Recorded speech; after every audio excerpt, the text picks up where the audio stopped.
Good morning.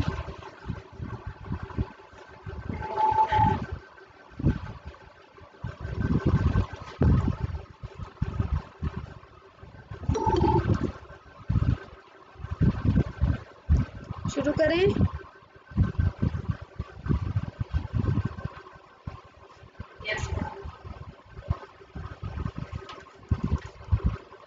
Okay, तो specifying constant कर रहे थे हम लास्ट लेक्चर में। उसके अंदर मैंने आपको बताया था कॉलम कांस्टेंट्स और टेबल कांस्टेंट्स, कि कॉलम्स के कांस्टेंट्स को अलग से स्पेसिफाई करना है या फिर कंप्लीट टेबल को अगर उस पे कांस्टेंट लगाने हैं आपको तो उस पे भी आप कांस्टेंट लगा सकते हो।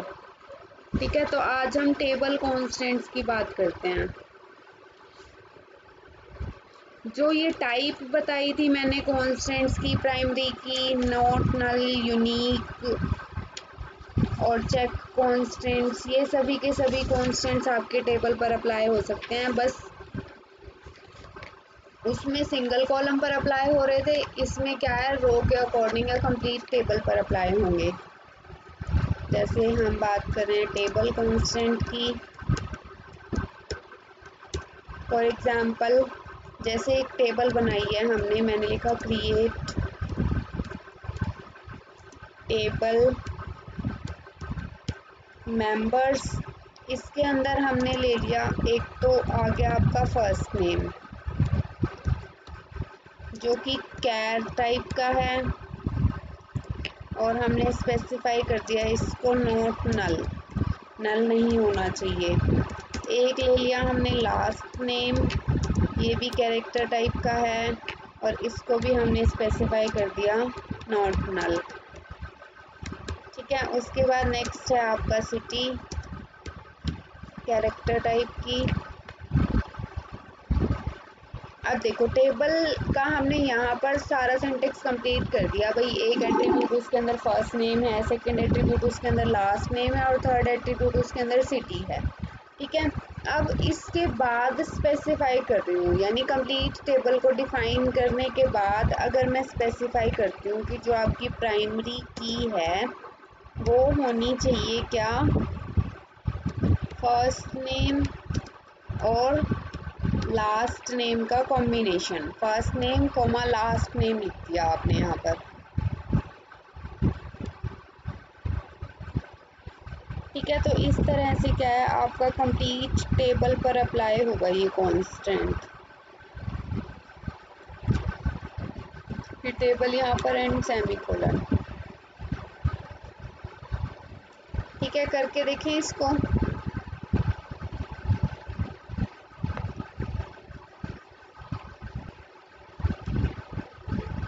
तो यहाँ से मैंने अपना ओरेकल ओपन किया, ये आपका लोकल होस्ट को ओपन हो रहा है। उसके बाद यहाँ से हम एप्लीकेशन एक्सप्रेस पर गए, then your user name and password.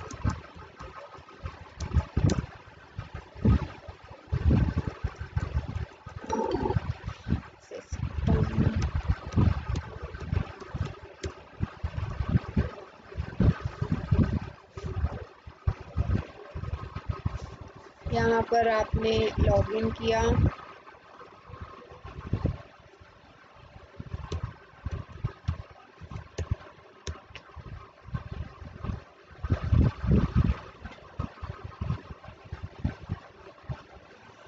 ये ओपन हो गया आपका Oracle.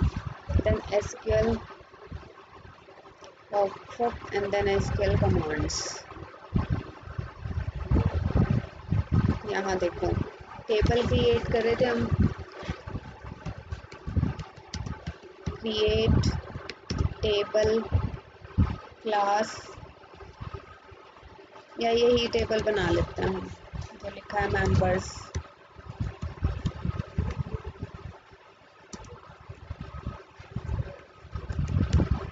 First name char 20 not null comma last name char 20,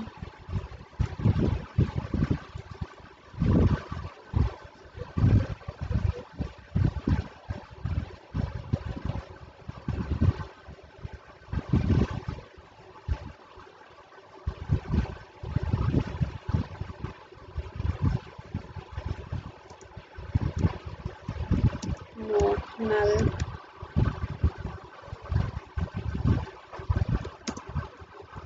city, char, यहाँ तक हुआ कंप्लीट। अब कॉमा लगाया मैंने। अब मैं यहाँ लिख रही हूँ प्राइमरी की is the combination of first name comma last name. अब इसको रन करते हैं। मिसिंग राइट पैरेंथेसिस, कहाँ पर मिस कर दिया हमने पैरेंथेसिस?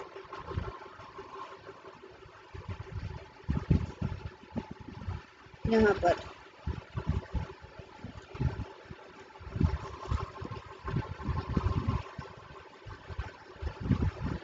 ये आपकी टेबल क्रिएट हो गई। ठीक है, टेबल क्रिएटेड।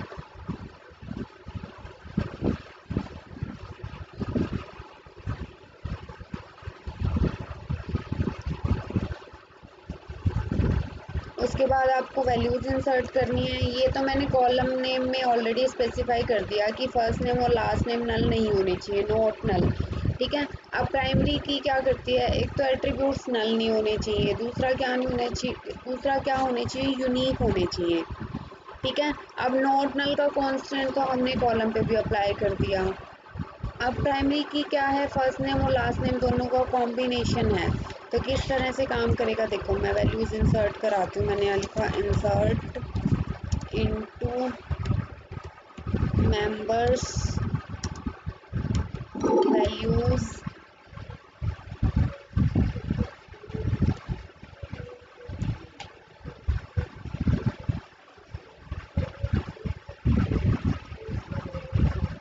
स्क्रीन शो हो रही है आप लोगों को? Okay, insert into members values. अब वैल्यूज डाल देते हैं, जैसे फर्स्ट नेम डाल दिया आपने, मैंने डाल दिया अमित। कहाँ डाल दी? हाँ,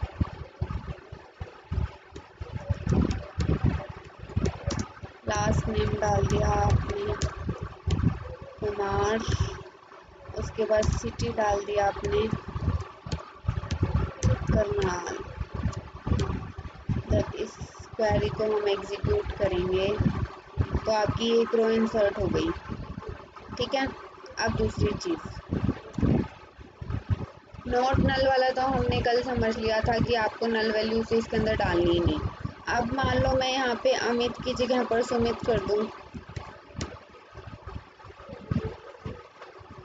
रन करोगे तो ये भी रन हो जाएगा। प्राइमरी की फर्स्ट नेम और लास्ट नेम का कॉम्बिनेशन है। इट मीन्स क्या है कि दोनों का कॉम्बिनेशन सेम नहीं होना चाहिए।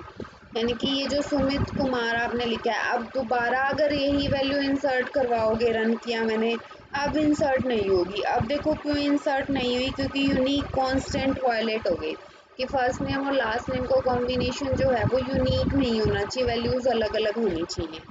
ठीक है, तो इस तरह से आप कंप्लीट टेबल पर भी जो कॉन्स्टेंट्स हैं वो अप्लाई कर सकते हो। सेलेक्ट स्टार फ्रॉम मेंबर्स करोगे तो ये यहाँ पे क्या करेगा? आपको टेबल दे देगा, अमित कुमार, सुमित कुमार। ठीक है, ऐसे ही आप जो है नेक्स्ट पे भी अप्लाई कर सकते हो। जैसे नेक्स्ट टेबल दी हुई है यहाँ पर, नेक्स्ट टेबल हम क्रिएट करते हैं। मैंने यहाँ लिखा क्रिएट टेबल स्टूडेंट। स्टूडेंट नाम की टेबल शायद हमने बना रखी है, स्टूडेंट 2 कर देती हूँ मैं। इसके अंदर हमने ले लिया एक रोल नंबर ले लिया जो कि इंटीजर टाइप का है और प्राइमरी की है, एक नेम कैरेक्टर टाइप का,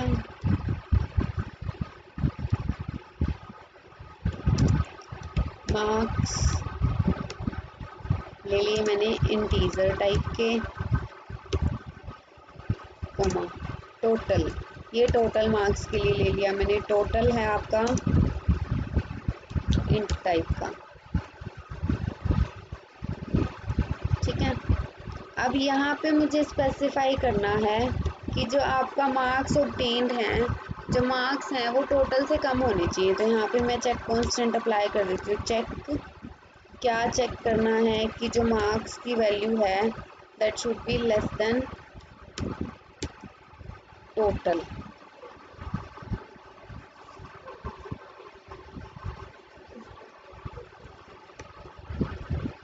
ठीक है। यहाँ पे मार्क्स,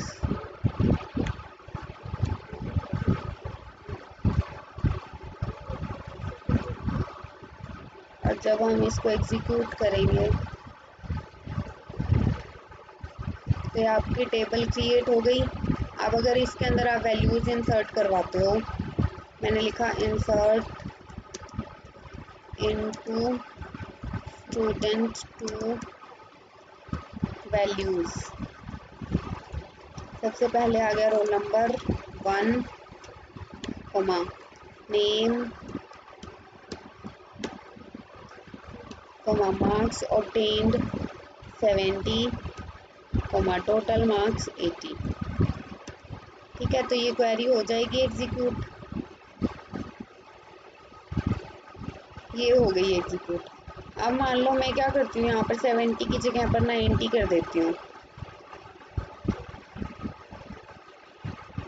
तो यहाँ देखो एरर आ गया, जो चेक कांस्टेंट है वो वायलेट हो गई, क्योंकि हमने टोटल मार्क्स तो कम डाले हैं और ऑब्टेन्ड मार्क्स में ज़्यादा डाल रही हूँ, ठीक है। तो इस तरह से क्या है, आप टेबल कांस्टेंट्स को चेक कर सकते हो। क्लियर हुआ सबको?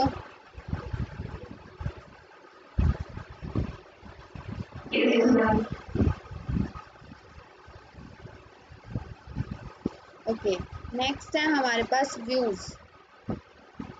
नेक्स्ट टॉपिक इज व्यूज, ठीक है।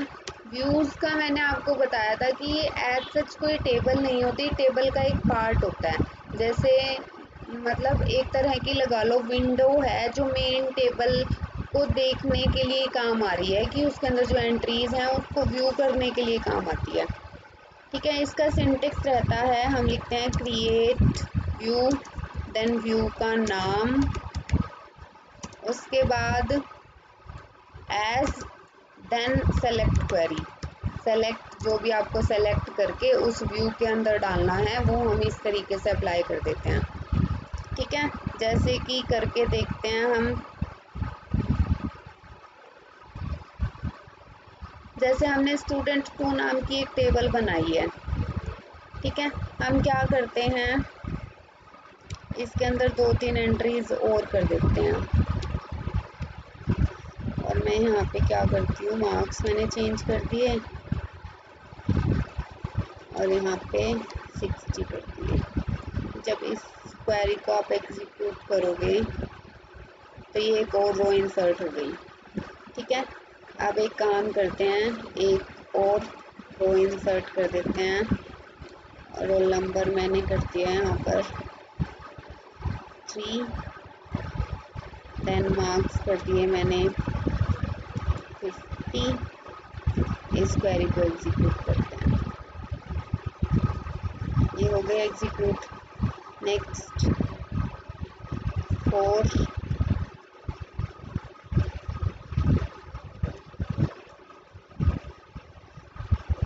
और यहाँ पे मार्क्स कर दिया मैंने 75। जब इस क्वेरी को एग्जीक्यूट करोगे होगी ये क्वेरी एग्जीक्यूट। अब देखना है हमें कि टेबल कैसे बनी है। Select star from student 2, run पे क्लिक किया तो ये आ गया आपके पास स्टूडेंट 2 टेबल। 1 2 3 4 4 रोल नंबर्स आ गए, ये नेम आ गए उनके, ये मार्क्स आ गए और ये टोटल मार्क्स आ गए, ठीक है।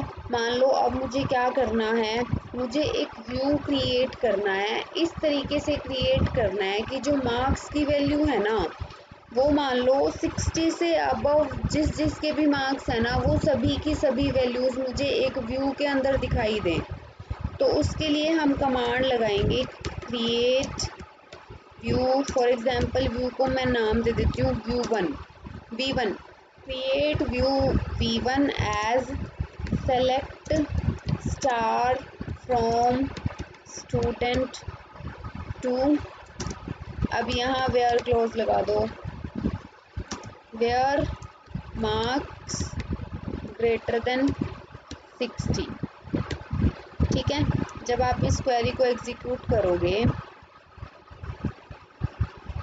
व्यू क्रिएटेड, अब व्यू क्रिएट हो गया। व्यू को देखने के लिए हमारी जैसे सेलेक्ट स्टार फ्रॉम स्टूडेंट ये क्वेरी लगती है ना, ऐसे ही व्यू के लिए लगेगी सेलेक्ट स्टार फ्रॉम v1। जब आप इसको एग्जीक्यूट करोगे, रन किया, तो ये देखो टेबल में सिर्फ वही वैल्यूज़ आ गई जिसके अंदर मार्क्स जो हैं वो 60 से ग्रेटर हैं। 70 और 75 इक्वल टू 60 वाले नहीं आए और 55 नहीं आया। ठीक है, अब व्यू के अंदर भी हम इंसर्ट, डिलीट, अपडेट ये सब चीज़ें लगा सकते हैं। और अगर आपकी मेन टेबल में कुछ अपडेशन या कुछ चेंजेस हो रहे हैं तो उसका असर आपका व्यू पे रिफ्लेक्ट होगा। जैसे मान लो मेन टेबल में मैंने वैल्यू कोई चेंज कर दी या एक और रो इंसर्ट कर दी जिसमें वैल्यूज़ जो हैं वो ग्रेटर देन मार्क्स जो है ग्रेटर देन 60 हैं, तो वो आपके व्यू के अंदर रिफ्लेक्ट होंगे। ठीक है, तो ये सब चीज़ें डिटेल में हम कल पढ़ेंगे। अभी आज के लिए आप इतना ही कर लेना। क्लियर हुआ सबको? Yes.